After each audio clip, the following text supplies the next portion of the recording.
Yeah. Okay. Summarize. Well, in 12, we had a couple things. Our admin fee to the parking fund is slowly going up because we're spending more money in the parking fund because we're doing more.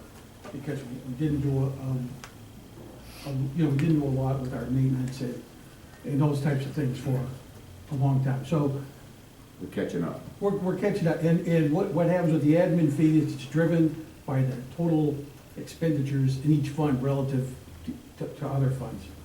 So, so that a part of that's there. From 12 to 13, we had, some changes in insurance. We had in our regular downtown maintenance. And I can't speak to this in particular, but we're looking at actuals when we're looking at 12 and 13. They completed a couple of big projects with parking lot maintenance. And also, I think we had a bigger winter there, so, because our personnel costs were up. So we were doing more snow plowing in the downtown region. And that's what happens is when people are plowing downtown or doing specific work downtown, they're charged to this cost center. So there some increased activity there. And here was, I said they finished a couple big projects. So one was here in the general downtown, and they had a big maintenance project over at Wells Street that year.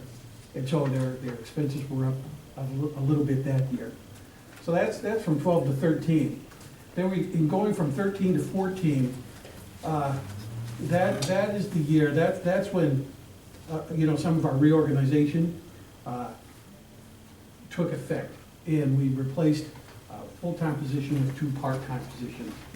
And I think the idea was that there would not be much extra personnel cost. But at that same time, we had some changes in the retirement system.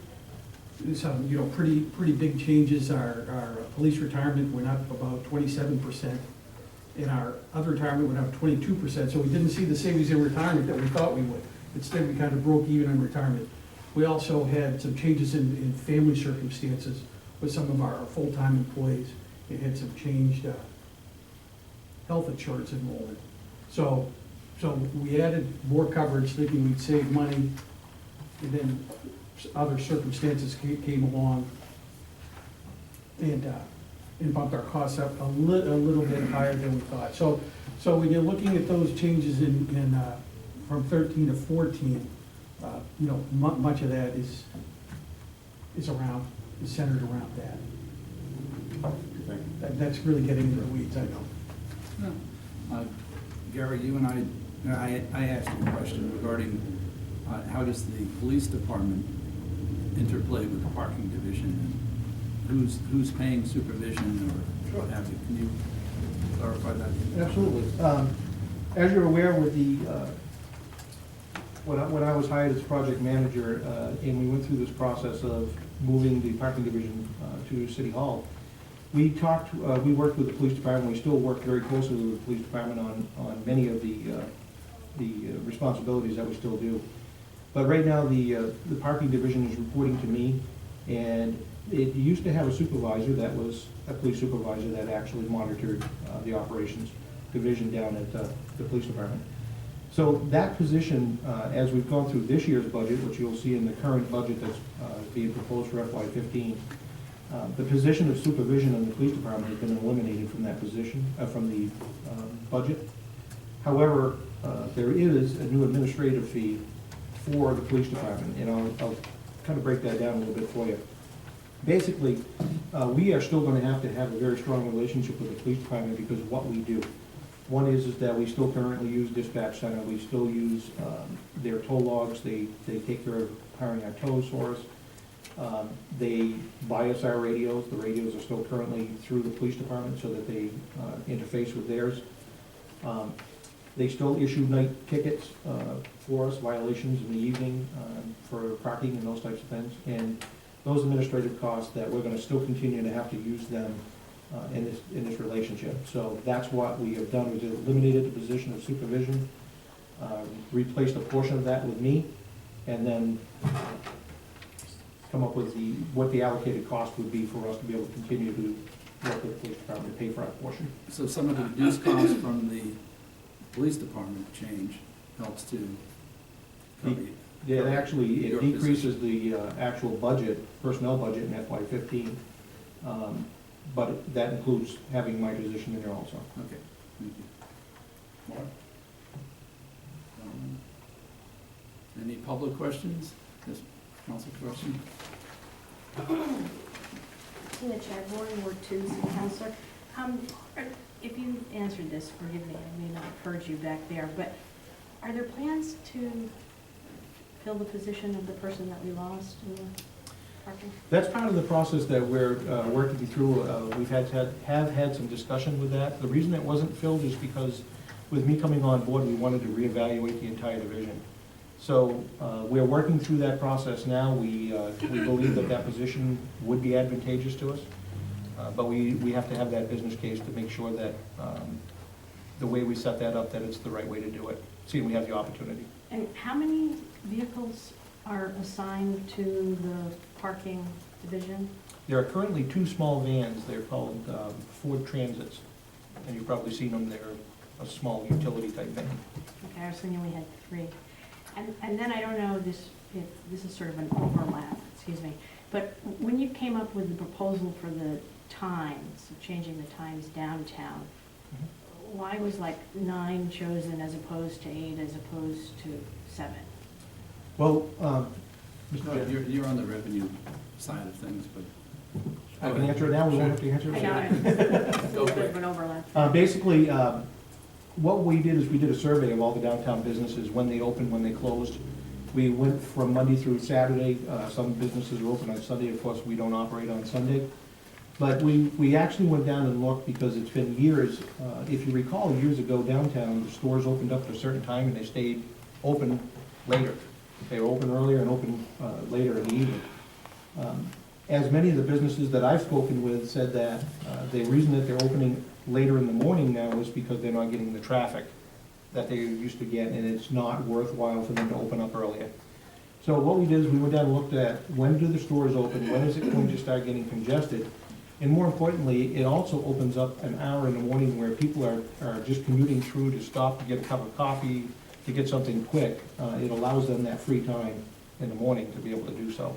So what we did is we kind of matched it up to what the majority of the businesses' times that they are open to match up with what we do, because we have to remember that the parking division is here to make sure that we get turnover in the downtown area. That's our most important, one of our most important functions, so that we can get the turnover for the downtown businesses. So we want to match up better with their timing.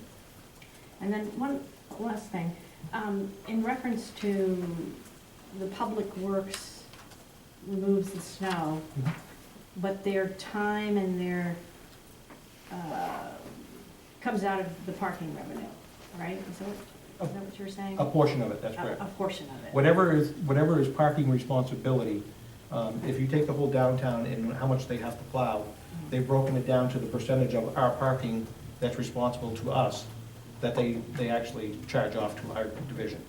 So it's possible that we could reconfigure, because that's just one way to finance things, where you could consider like making snow removal downtown completely public works and not have to draw it out of the parking, which would bring your expenses down. They'd bring them up on the public works side, but, I mean, there's just more than one way to skin a cat, and just kind of wanted to throw that out there.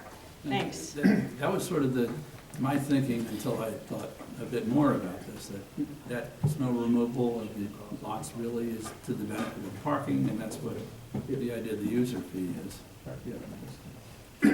Yeah, but if we go and transfer all the snow removal to Public Works, then if the parking fund, sooner or later, your expenses, if your expenses don't go up, that Public Works portion is going to be covered by us, the taxpayers, who may not use any of the parking spots. That's correct. It takes it from a user fee system and takes part of that and puts it back onto the taxpayer. Yeah. To Mr. Lero, and maybe to the city manager, your position right now is a part-time position. And to yourself or to the city manager, is this a permanent part-time position or a temporary part-time position? I'm currently on a contract for 1 year, and we're in discussions of extending that for another year. Basically again, to reorganize and bring things together under one point. And the city manager may have more comment with that, but that's basically my understanding at this point. If I can read it directly to the city manager, is the future plan that this is gonna be a permanent part-time position? So what we're looking at right now is an experiment. And one of the reasons for this experiment was because we felt that there were so many moving pieces and that we needed one person to actually coordinate all of those different elements. We also see this particular position as a great liaison with the downtown merchants in the district. And so, because there's going to be a much more symbiotic relationship between our businesses and the city as we look at parking and we look at customer base. So we see this position going out for 1 year and then evaluating it and determining whether or not it should continue and what form it should continue in. Okay. Any public questions on the expense side of this conversation?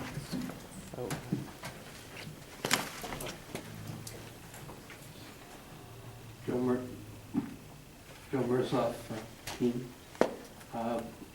I agree with Mr. Lemro that the burden should be on the user more than on the taxpayer. But we have one type of user, 75 employees of the city, that get parking for free. The taxpayer paid $40,000 last year and $35,000 this year for 75 free spots for users who are city employees. So it seems to me, there's 4 problems with this. First problem is this: it seems to me if you're going to raise rates, that you should raise it to the people getting free parking before you start doubling the rates of the people who are already paying.